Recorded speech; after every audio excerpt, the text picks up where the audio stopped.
Oh, hello there. Good afternoon, good evening, good morning, whatever the case may be, wherever you are. This is Cross Examinations. Happy Martin Luther King Day to you, Ben West, and happy Martin Luther King Day to everyone. The topic for later in the day, later in the show, is going to be defending Ben. Not that Ben Shapiro cannot defend himself, and not that I am kowtowing to Ben. But I have been, someone posted it to me Twitter, my Twitter, this little video excoriating Ben for his failed leadership and blah, blah, blah, blah, blah, blah, blah. And so I'll play that later. I'll play that in a bit. As you come in, please do like, do share. Hello, Rabid, TCAT, Model, Xgal, Brett, Thomas, Ken, Jackman, Andrew, Hugh, Peabody. Hey, hey, hey. Hello, everybody. Did any of you guys watch any of the video of me working on this here? This awesome double page spread. So much fun. I can't wait to get back on that. This is the first. My day is starting right now. It's 4 o'clock in the afternoon. Oh, why? Why?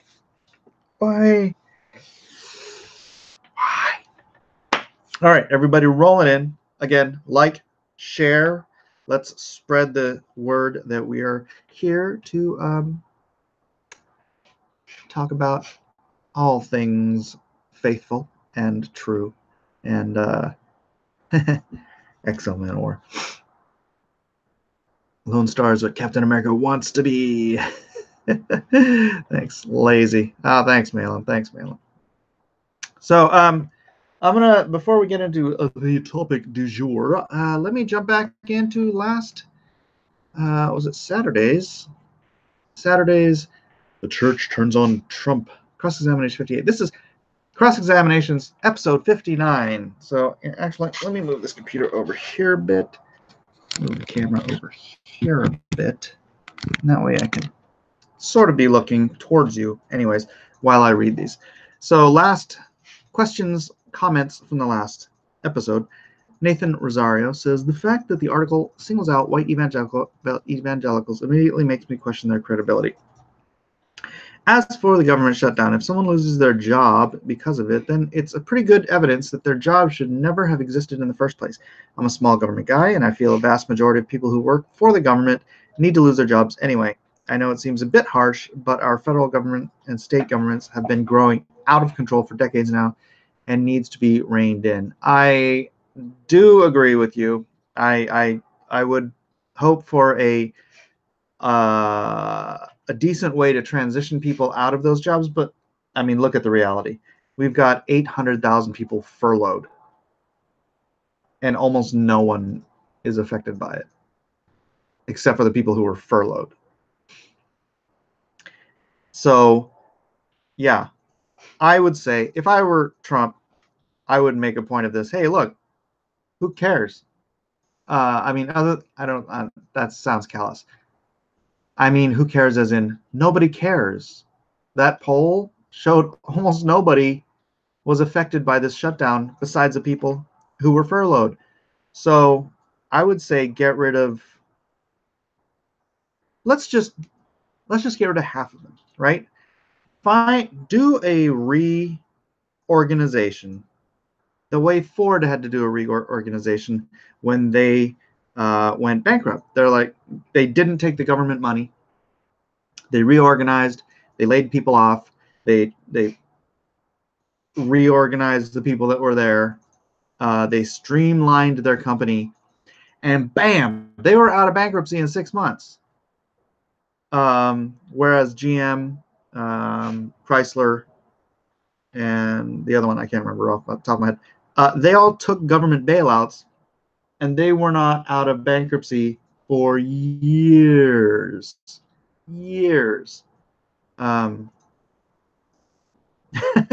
Yeah, Trump should look at this and say, hey, wait, you mean these non-essential people in government aren't essential to government?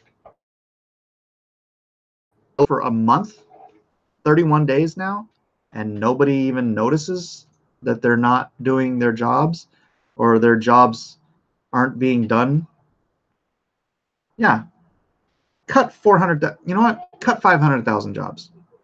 800,000 unnecessary people in the government. That is a bloated, ridiculous government. But okay, I knew this was going to get back into politics. I'm sorry. I'm trying. This is supposed to be a show about faith. Luke Knox Skywalker. Sorry, this is going to be a little political because it's just bleed over from the last one. That native man walked up to them and pushed that drum into that kid's face, all visible in the video leading up to the footage. This is what we're going to be talking about with the defending Ben section. Most Christians turn to Trump because they had nowhere else to go. They will stay because, whatever his flaws, he governs as a conservative Christian. He really does. And not as a conservative Christian who's a politician. All right, I'm not going to say Christian. He governs as a conservative, and not out of trying to score political points. He honestly just thinks that's the way things should be done, and that's what he pushes. So, our friendly neighborhood atheist, Demon Vizirac, says, I understand where you're coming from, Mike, with how you found your faith in your readings, but for me, I need something I can know for certain is true. But then again, I'm good without religion, so I don't want to get in the evidence discussion again. So I'll just say I find getting viewpoints that are not my own interesting. That's why I watch your channel, a friendly atheist. Yeah, I was good without religion too. I mean, that's what I said last time. You sound just like I did before I started looking into the issue. I didn't have any. I was perfectly happy, man. I had a great job. I was making tons of money. I had freaking smoking hot girlfriend. You know, I was living in San Diego. My life was paradise. My life was freaking great. I had no need, or so I felt, for faith in anything other than me, myself, and I. And I just tell you what, man, it's better on the other side. It's just better on the other side.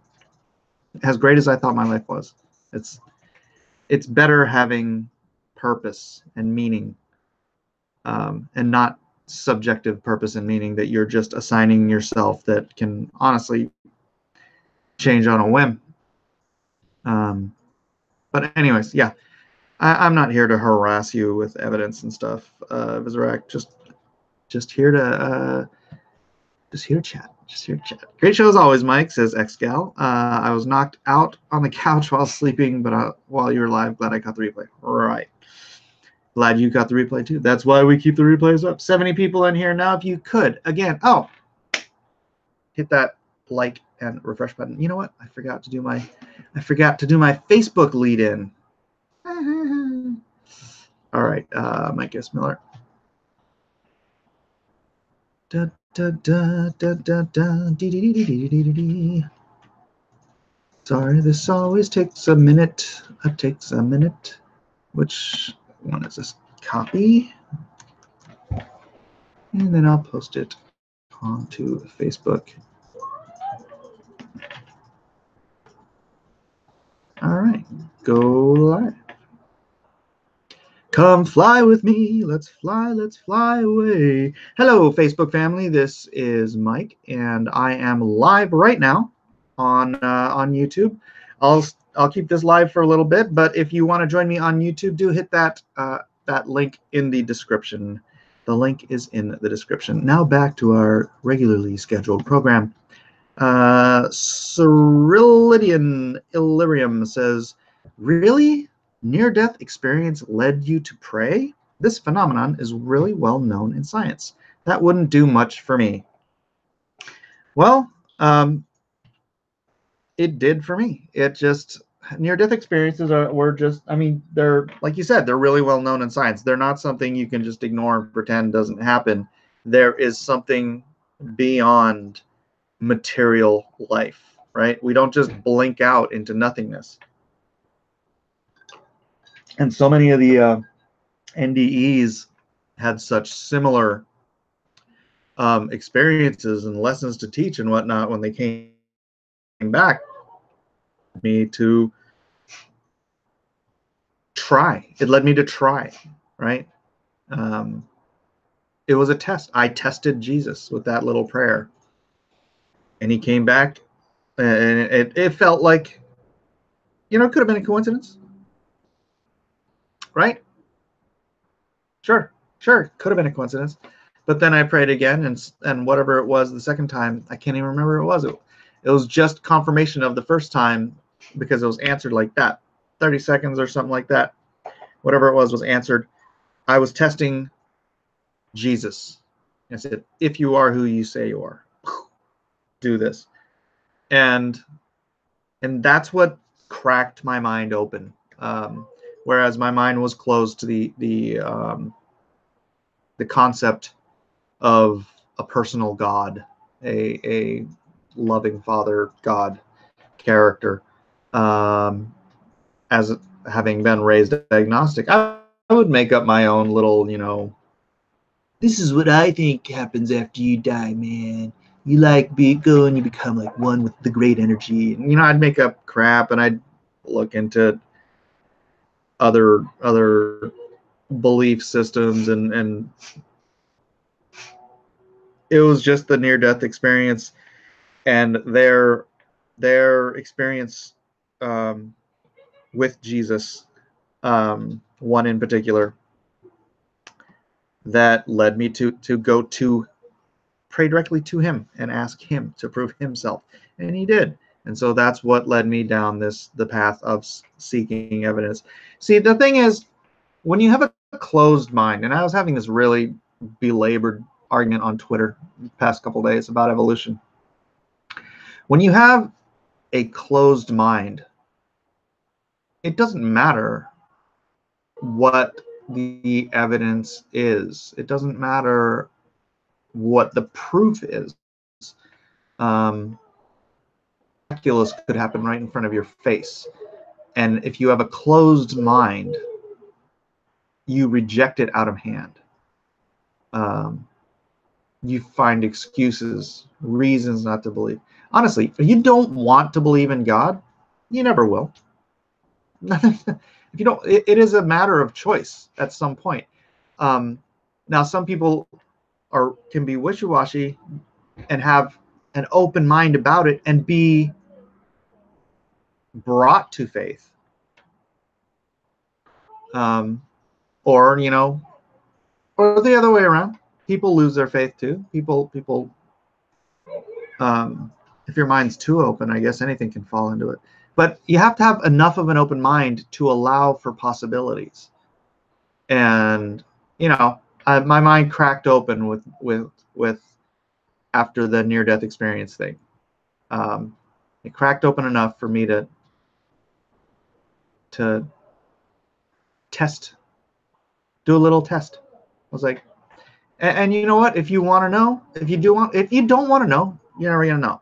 If you do want to know, because you're more interested in truth than you are interested in maintaining your own personal ideologies. If you're interested in truth, test it. Crack your mind open just a little bit and test Jesus. Say, Jesus, if you are there, if you are who you say you are, then, show it in a way that I will understand it's you, right? Prove it to me in some way that I can know that there is truth, that you are truth, that you are the truth. And if you don't, if you're not willing to pray that prayer, then obviously you just don't want to know. And hey, that's your prerogative. That's your prerogative. Rush Rutherford says, do not waste your life away thing that they are gods. If something is out there, it requires no worshiping. Once you start worshiping a gods, you're into a cult. All worshiping gods are cults for other people to tell you what to do.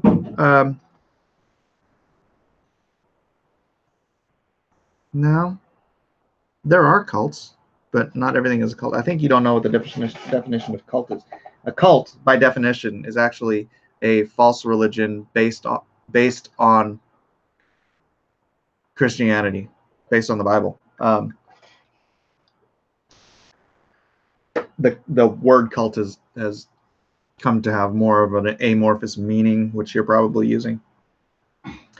But yeah, no, dude. The Bible, nobody controls me. Nobody controls me. God doesn't even control me. God gives me free will and allows me to do what I want to do. And I just hope and pray that what I want to do is what God wants me to do. My pastor doesn't control me. My pastor's been trying to set up a dinner with me for weeks now, and I just like keep like it's not that I'm lazy. It's I sometimes it just slips. Things slip, and it's like, okay, all right, man. Maybe this week we'll get together this week. Although except Thursday's bad this week. Nobody controls me, dude. I'm not in a cult. I just have a relationship with God. You can too. It's okay. Perplex a lot says Trump is simply another antichrist. The church was never with him to begin with. Okay, that's weird. Not really even worth responding to. Oh, 86 people in here today. Welcome, welcome, one and all. Let's go say hello to some folks. Pop this chat out.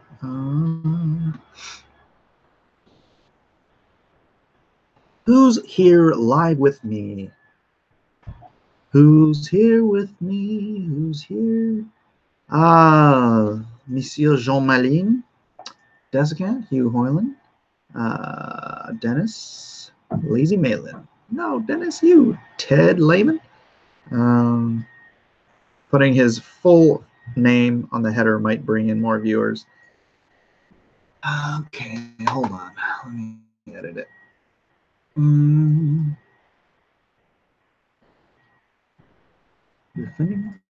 Then I just didn't want to turn this into the Ben Shapiro show.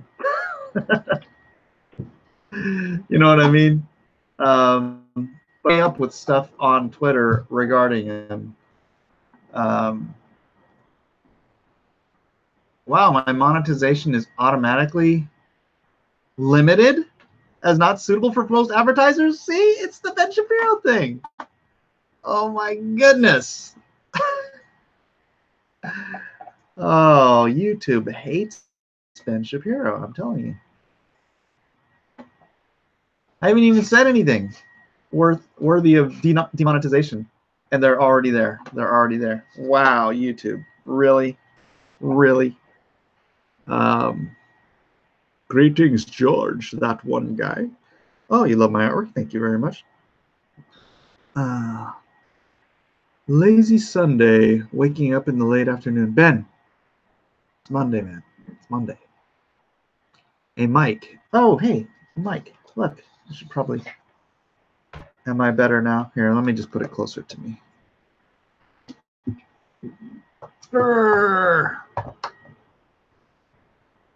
Is that how old you are? 59. What is this? $4.99. Who's super chatting me? Kathy. Off topic, Mike. Are you secretly a faceless man? I am secretly Jacques Nagar. Nice cover. Keep up the fellowship. Right on. Thank you, Kathy. I am 47. 47. I'm 47. I'm not old. Actually, that was 37. Not really here. Jobs that shouldn't and shouldn't exist. There are jobs that should and shouldn't exist. Oh, going back to the other thing. The decreasing government should be a slow process where those people are weaned off the government teat. Yeah. Yeah. I don't think it should be like, all right, none of you have been working for the last 31 days, so obviously your jobs are unnecessary, so on the unemployment line with you. No, I don't think that would be fair at all. But I think most, half to most of those jobs should be should be weaned. I do have, like, I have some level of redundancy, but not 800,000 unnecessary or what's the word?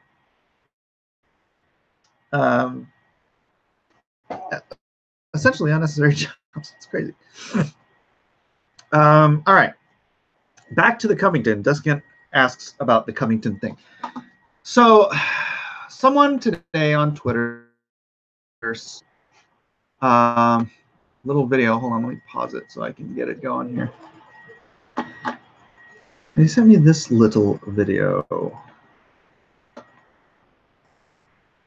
Oh, crap. Dang it. What happened to it? Ah.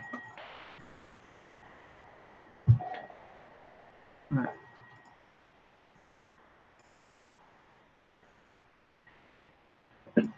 And he's come out and he's been very solid now.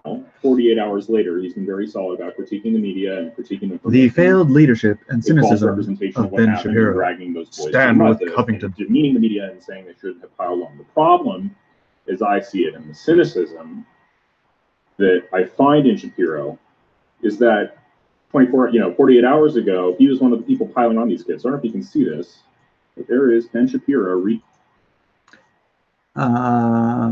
He retweets Rich Lowry,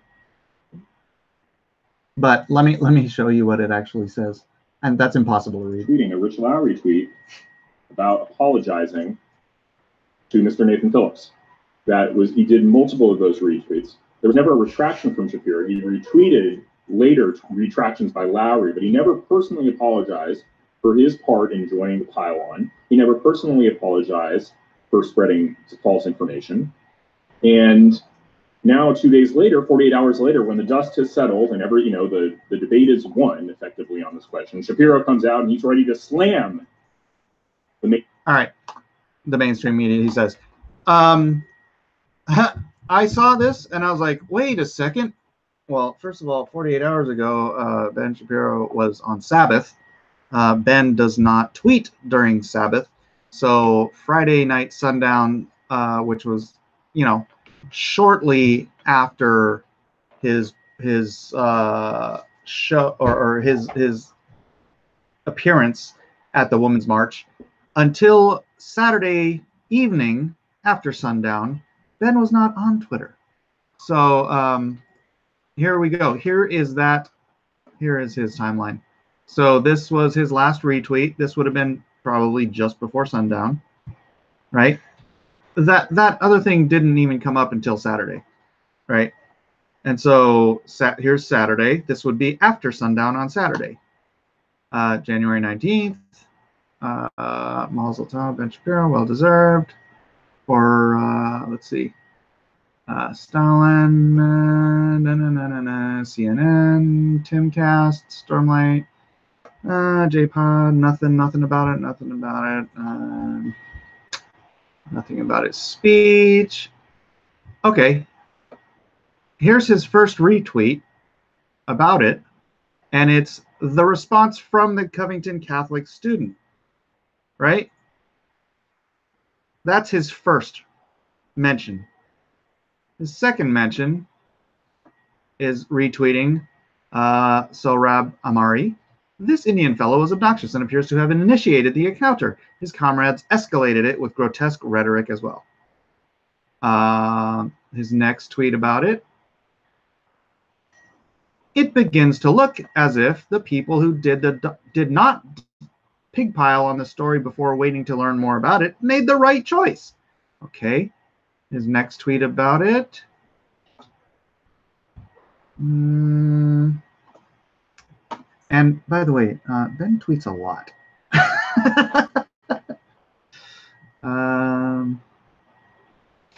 His next tweet about it.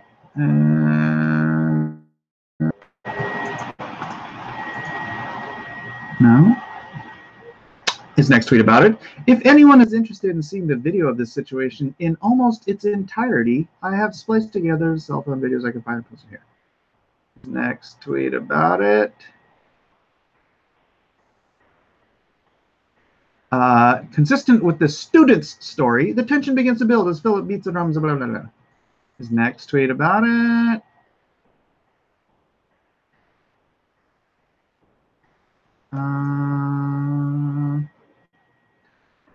Brett Hill. Turns out there are two sides to this story, but only one side made it into most of yesterday's coverage and commentary.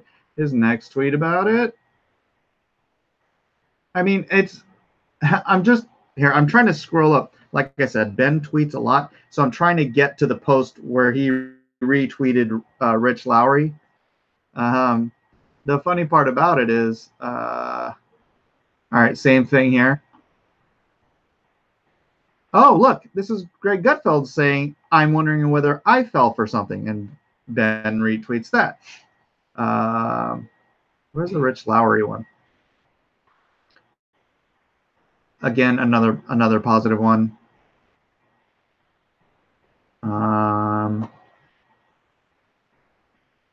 So anyways, that was all Saturday. All the ones that said the 19th. Oh no, 20th. Oh no, that would be the 19th. All the 19th up to here. I don't know how this one got above this one, but all the 19th ones were in defense of those kids. And then somewhere on here, there's the Rich Lowry one. I think it might be on the. I don't know. I can't find it. But he tweeted a crap ton on Saturday, and understanding that he only had between sundown and midnight for it to be registered as Saturday, right?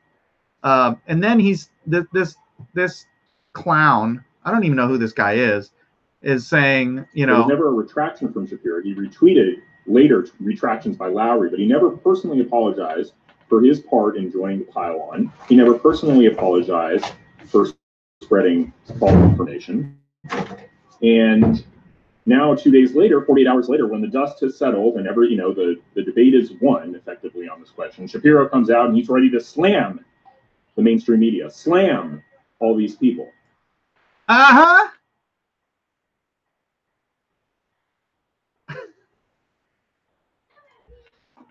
Do I even need to show anything else?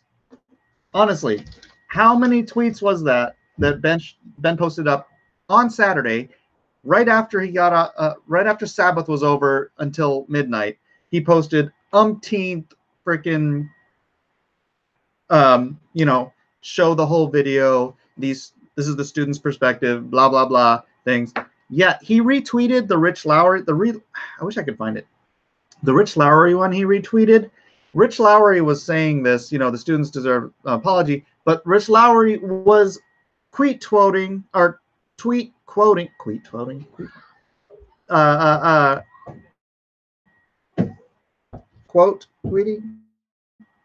quoting else. I can't remember what it said, but it was basically saying, oh well, it looks like we were wrong.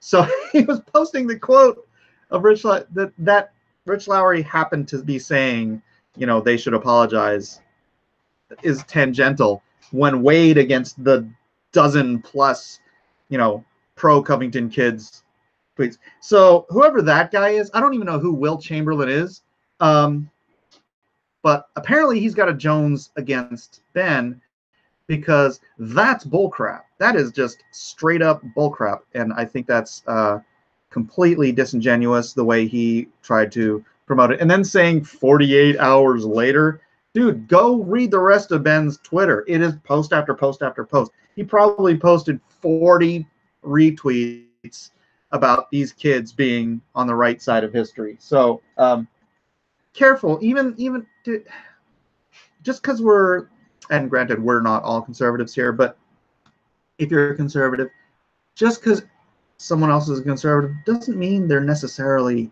an honest person. People have axes to grind. Sorry, I was looking for that particular idiom. People have axes to grind, so you can't necessarily trust everything everyone says. Do your own research. DYOR. And yeah, which Ben are we defending now? We're defending Ben Shapiro because I know Ben can defend himself. He's smarter than I am. But holy crap, dude, that was just such an obvious hit piece, pulling one quote. It wasn't even Ben. It was just a retweet. That's all it was a retweet amongst dozens that prove the opposite of this guy's argument. And it's ridiculous. Oh, Roxy Mem says, Ben deleted his retweet. He was virtue signaling from the beginning. Screw him. I read it. I saw it. In fact, I might still have it on my Mac. Hold on. If he just deleted it recently, I might still have it on my Mac.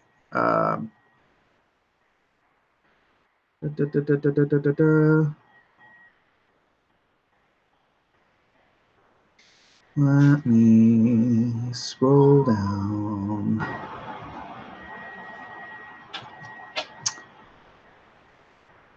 Okay, here it is. Let me show you. So, he retweets Rich Lowry. Having now seen the other angle, I take the point of Timcast, but the obnoxious, dumb, and disrespectful behavior of the teens needed an apology regardless. What he's retweeting is the quote tweet from Tim Pool. Activists have snipped this video on purpose so you can't see what actually happened. It's a bunch of dumb high school kids doing dumb high school stuff, yada, yada, yada. But the point is, Rich Lowry is now taking the point of Timcast, which is that the video was edited to make the kids look bad. And granted, I mean, I wasn't there. I don't want to judge. Some of the kids looked like they were doing some pretty dumb stuff, but that has nothing to do with if that guy hadn't been, you know, marching up into their crowd, banging his drum, and then beating that drum inches away from. How did you like somebody doing this in your face for like, what was it, 2 minutes? I mean, that old man is lucky he didn't get punched. And the kid had a lot of restraint and a lot of dignity to sit there and just take it. And the smile, people are saying it's like a, you know, an S-eating smile. It's not this one. I mean, he's a good kid too, but you've seen what a good kid Elijah is, right? When he gets nervous, he has a nervous smile, just like that kid. And into trouble, and he just sits there and he like can't help it. He has this nervous smile.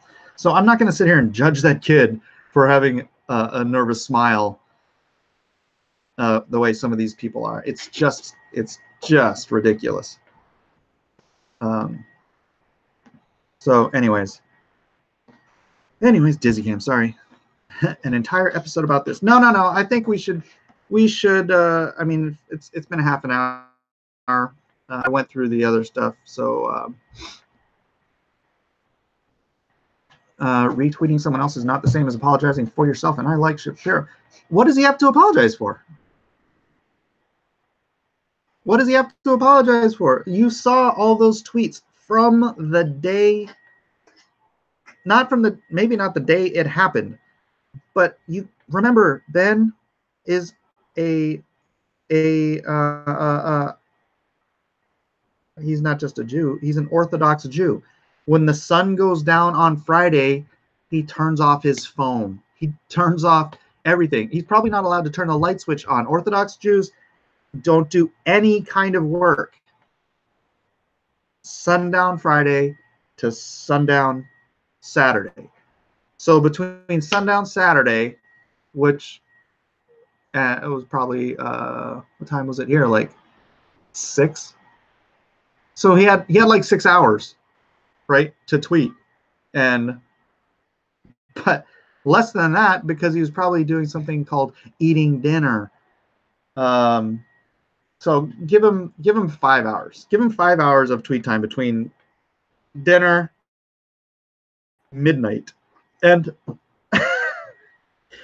and he posted dozens of times about showing the entire quote tweeting one thing one or two things, it's so out of context. It's freaking annoying. It's freaking annoying. I wish people were honest. If you don't like somebody, even if you hate somebody, at least be honest about what they did. I think the kid was just confused, and people are reading a lot into his expression that isn't there. Yeah, I can see that as well. I mean, from what I read, I didn't read his entire statement, but from what I read, he was just saying that he was trying to diffuse by, you know, just sitting there peacefully and taking it the boom, boom, boom, right in his face. Man, if somebody was pounding a drum in my face, I don't know if I could just sit there and, you know. If the man with a MAGA hat was the one beating the face, the snippet would make Ben think the guy with the MAGA hat was wrong as well. Ben West. I appreciate Mike's willingness to stick to his guns on this. Oh. And you listen to Shapiro every day. I just think it's ridiculous because I saw that and I'm like, you know, Ben, I'm not saying Ben's perfect. So I'm like, oh, well, maybe, because like, when I saw it, and you can go on my Twitter feed right now and go look at it. My first clip was, "This looks bad." And I said, I'm not going to cast judgment because I'd like to see the entire context. But this does look bad. Because it did look bad, right? It looked bad. And even I think, and I saw it because Edwin posted it, and I don't want to quote Edwin wrongly. So let me go see.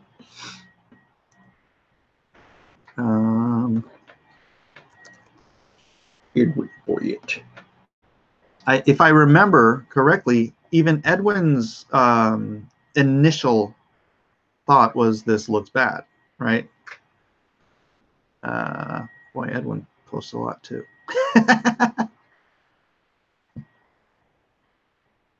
So it's understandable. Well, anyways, what I was going to say was that, yeah, so because I thought, that looks bad, I thought, well, maybe Ben had a similar response to me, thinking that looks bad, and therefore he may have said something. And so I went to look it up, and obviously I looked it up because it's still on my Twitter. It's still sorry, my brain. I can't look stuff up and talk at the same time apparently. January 20th. Edwin, why do you tweet so much? Okay, even more context. Okay, she did write a story.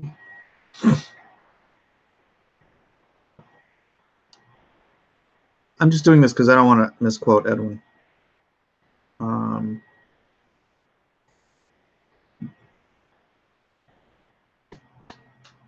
Oh, okay, yeah. Edwin said the children behaved shamefully and disrespectfully. Right? They are kids who need to learn to respect others better. But then as more evidence came out, Edwin started sharing out more evidence. So, I mean, I'm certainly not going to condemn Edwin for taking the context that he was given and then not coming on saying, oh my goodness, I apologize for saying that those children were behaving shamefully. He doesn't have to do that. It's ridiculous. It's ridiculous.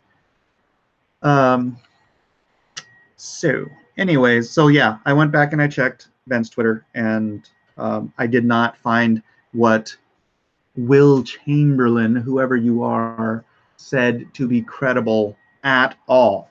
So it was disingenuous.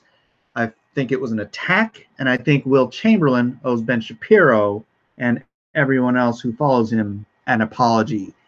Hear that, Will Chamberlain, whoever you are? Let's talk Jesus, Mike. Let's please. Hey, perfectly happy to. Hit me up with a question if you've got something going.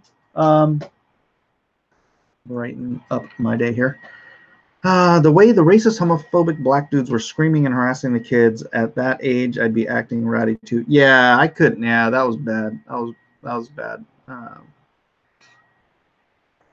Mary Kelly. Let's see. Let's go back, and I'm gonna crack open. You know what? I know this isn't the Bible, but I've been reading some of the,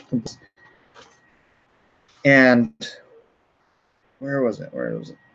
It's crazy going through this because it's like it weaves in and out with like Anthony and Cleopatra, Pompeii, and all that stuff, and it's like it's weird how, I mean, we read the Bible,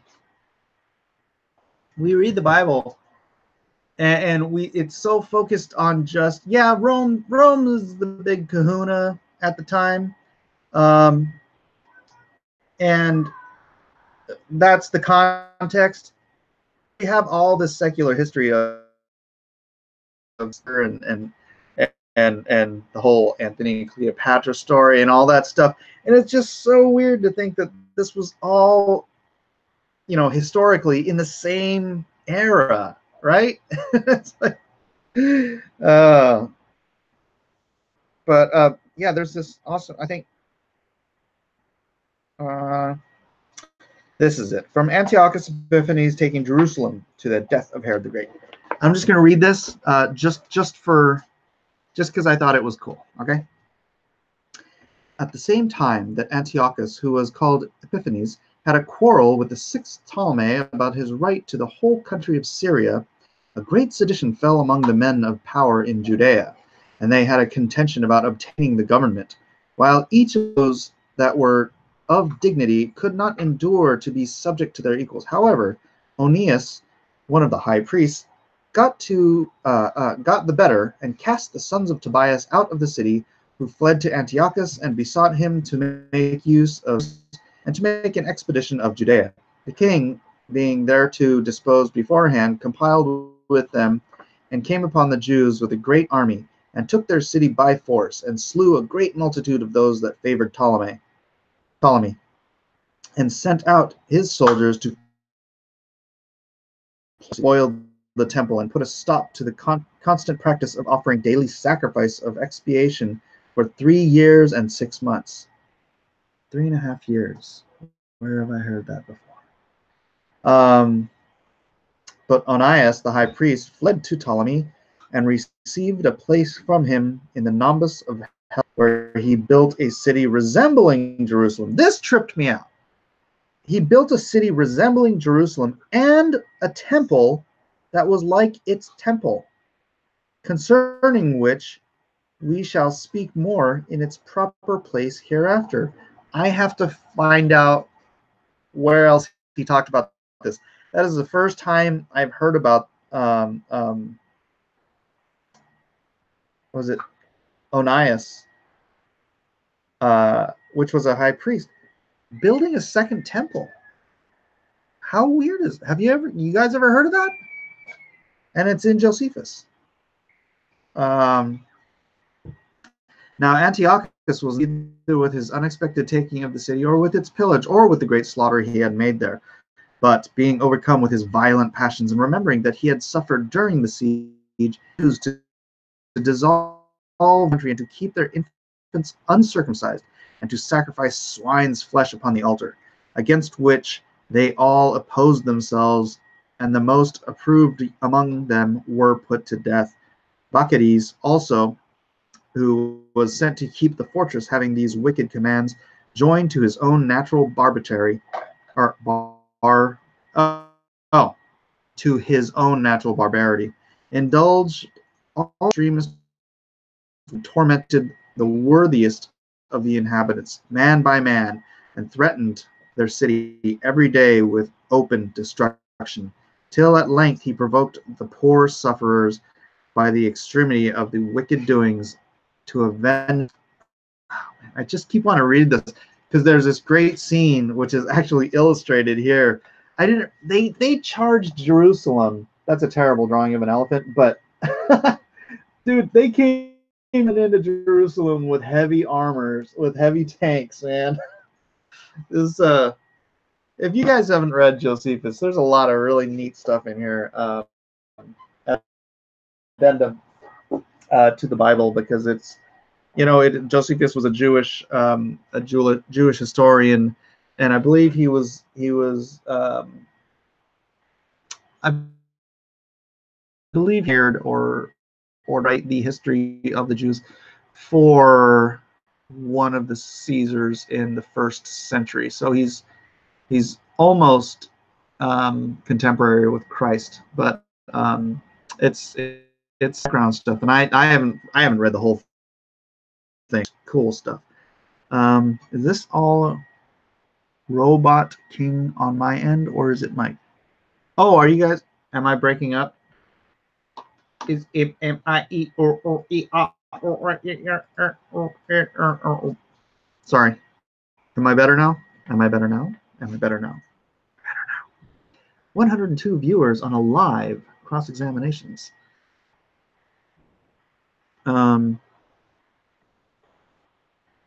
Still breaking up? Man. Are you playing online? No, you're just, yeah, it's just, that shouldn't be doing it.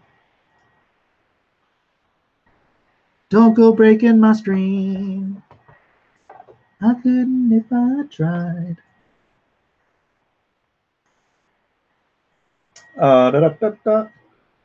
So yeah, the reason I was digging into Josephus, right here, I was digging into Josephus is because there is a story about there's a scripture that says in Genesis. This is how old this it says that the scepter of Judah the scepter shall not pass from Judah until Shiloh come. And that is a messianic, or here's the word thing, that can be understood to be a messianic prophecy. Or the scepter means the right to self-governance, essentially. The right to execute sovereignty.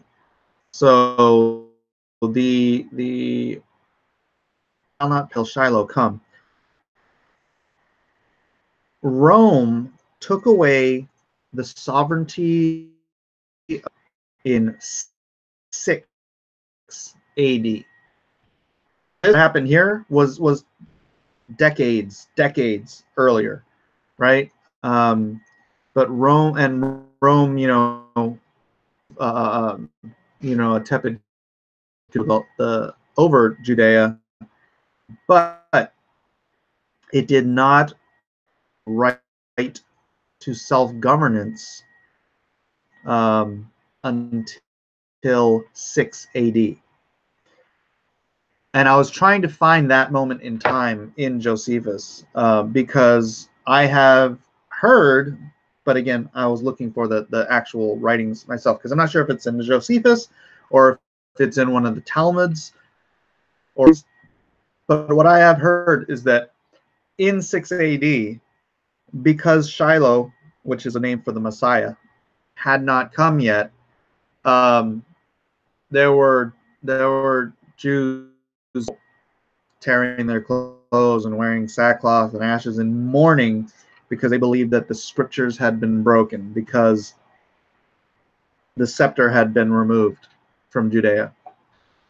This is why during Christ's ministry, the Jews weren't allowed, and by Jews I mean they were all Jews, okay? Don't be like Doug's stepfather was saying. He was an Orthodox Jew, and he was saying he was reading through the New Testament. He's like, we're the bad guys in here. It's like, you're also the good guys. They're all Jews. But when the Bible Jews, that's talking about like the Pharisees and the people in command. What the heck is? Why is my phone buzzing like crazy? Crazy, my phone, it is buzzing like crazy. Huh. So, at any rate, was Mike is speaking in digital tongues now. Wow, is it really that bad? This is terrible. I hate to see that. I hope the rebroadcast is better. 98 viewers. We're down from over 100. We're back at 100. But yeah, that's why they brought Christ to Herod and they brought Christ to Pilate, because they did not have the priesthood, did not have the right to someone for their sins. They had to have Rome do it, because Rome took the scepter from them in 6 AD. The thing they didn't know was that there was a young boy in a town called Nazareth who was Shiloh come. He just had not entered into his ministry yet because he was just a young man. So that's why I've been digging through Josephus. But just, boy, there's so much cool stuff in there. Maybe I should do a Josephus stream.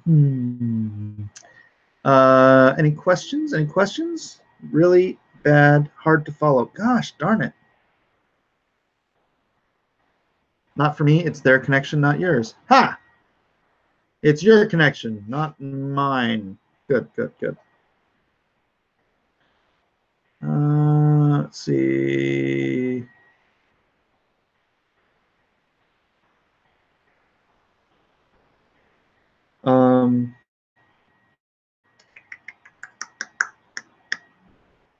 Messed up. Solar 2017 all over again. Well, you guys don't want to let go of this political stuff, huh? Should I do a political show too? I know what Ethan said, but this guy, Ben Shapiro, is the best choice for president in 2024. I did posit the question today. Would Ben be better served, or not Ben, would the world be better served with Ben as president, or with Ben doing what he's doing now, which is being powerful voices in conservative media to reach young men and women and, you know, change their minds and ultimately change the culture. We are now, because of guys like Ben, because of guys like Jordan Peterson, because of guys like Steven Crowder,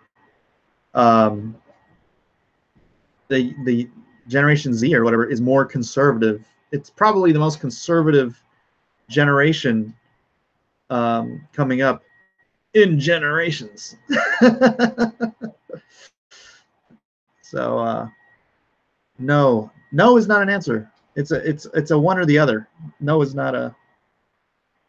Any unicorns in there? Oh, in Josephus? I don't know.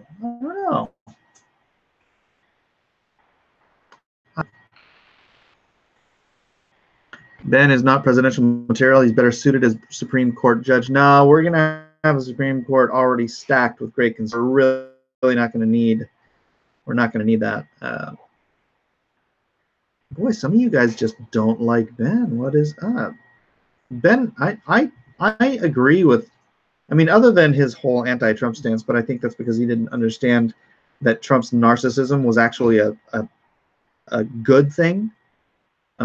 Generally, narcissism isn't such a good trait in a person, but if a person is a narcissist, then at the very least you know that they're not trying to BS you because they think that you should believe what they believe, right? So that's why that's the way I understood Trump, is like, I believe he believes all this stuff that he's saying because I don't think he would be trying to play politics. A lot of people said that. Oh gosh, you're getting me back into politics. Stop it. Stop it. What do you think of Mark Levin? Get out of here, you idiot. I like Mark Levin. He too, from what I recall, was a never Trumper. Pretty adamant about it too. I did listen to him quite a bit a few years ago, but I don't think an Orthodox Jew has a chance of being elected, Mike. I think you're completely wrong. I think you're completely wrong. I think maybe not, 2020, 2024, but I think someday Ben Shapiro will be our first Jewish president.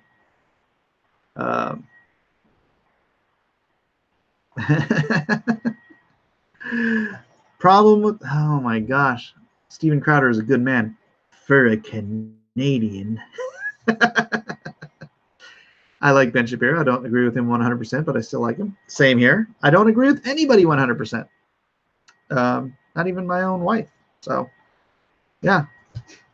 I don't think there are any two people on planet Earth who agree 100% on everything. It's just not reality. So you can't focus on your with somebody like 95, and that's as good as gold. If you agree with somebody 80%, and like I said, that person is not an enemy; they're an ally. Ben Shapiro is for unsecured borders, mass amnesty, more warfare state, cronyism, and well for unsecured borders. He is not. Have you ever heard Ben Shapiro about the border? He is not for unsecured borders. He is not for mass amnesty. More warfare? No, because most of all that stuff, when I've listened to him, it's stuff, and I guarantee you, I am none of those things. I am none of those things. I had thought for a second that his position on allowing that is disagree with him on I don't. Weird way I don't, because I take a very Milton Friedman-esque attitude towards immigration. It's like have unfettered immigration, or you can have a welfare state. You cannot have both, because it is just sucking people in and giving them the hard-earned money of American taxpayers. So you can't do both, and you certainly can't do both if you also have a minimum wage, because then you are creating a permanent class.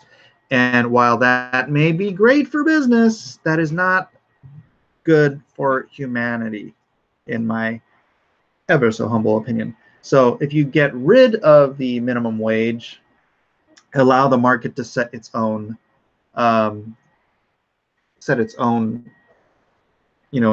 variant, then fine, have open borders. Well, not open borders. I still want people coming through, so we know who the hell's coming in here. But let them all in if they're good, good people looking for work, as long as you don't have a minimum wage and a welfare state. You can't have everything, guys. You have to have some level of restriction. So illegal immigration is the new indentured servitude. Yeah, right. And there's too many people on both sides that want it. Yeah. Too many heard someone said and hear them say. Yeah, that's true. On the Josephus topic, thank you, someone. I just recently finished the book, The Case for Christ, and it talked a bit about Josephus. Yeah, so Josephus is one of the early historians. The particular passage in Josephus, it's funny. Anything that mentions Jesus or anything in the first century, the anti-Christ, what do you call those people? Educators or propagandists, whatever, try to attack that. They say, "Oh no, no, no, that was look at the way it was written with a different kind of style." It's like, are you? So they try to attack all. They try to attack Pliny the Younger. They try to attack Josephus. They say it's all been added by later Christian copyists. It's like, you know, the thing about being a Christian, being a faithful believer, is you don't lie, you don't bear false witness. So if it's a guy's job to copy a thing, right? It's not. It's like, oh, well, it was a well-meaning Christian who clearly added this line and that line. It's like, oh my gosh, you're giving me neck cramps. You're cutting in and out. I think you're cutting in and out because I'm fine. I think Ben said if you get rid of the minimum wage, you won't need the border wall. It's true. It's true. People sneak across. That's a problem. You don't need it because you wouldn't have people coming across, have people coming in. People wouldn't be coming here to take jobs that don't pay enough to get. One of the bigger problems, I think, and I think I've heard Ben actually agree with me on this. Not that he heard me and is agreeing, but it's the drug war. The fact that we have a drug war, a non-stop. Oh shoot! I am already over an hour. John Malin just started his stream. Wrap this up. We can talk about the. That's really political, and this should have been about Jesus. We should have been talking about Jesus here. I'm sorry we didn't get that in. Next time, please do bring your questions about faith, about apologetics, about the Bible, about anything you want to discuss related to this topic. I will also attend your other questions on the next episode of Cross Examinations. That will be, I believe, episode 60. 60. Wow, that's a lot. Oh, Dragon asked me a good question. Dragon, then can you drop it in the comments section? I didn't ignore it. I couldn't get to everything. So I didn't read everything, which means I didn't ignore it. I just didn't see it. Drop it in the comments section when the show is done, and I will try to attend to it tomorrow. Thank you, one and all, for being here. I appreciate everyone. Now, why don't you all jump on over to John Malin's stream and check out Night Stalkers by Gil Rivera. Last thing, LoneStarComic.com, my comic book, is going. Well, actually, it should have printed this weekend. So as soon as I hear, oh, I haven't even checked my mail today. Hopefully, it will have shipped out today. Hopefully, because it's in Canada, so it's Martin Luther King Day, doesn't matter. Do I have a link? Yeah, it's at the top of the description. LoneStarComic.com. Oh, do I have a link to John Malin's page? No, just go up to your search bar and type in John Malin, JONMALIN, and head on over there, guys. Thanks for being here. LoneStarComic.com. I'm gonna close that out pretty soon because as soon as that I start fulfill, I'm not going to be fulfilling and taking orders anymore. So get on up. Get on up. God bless.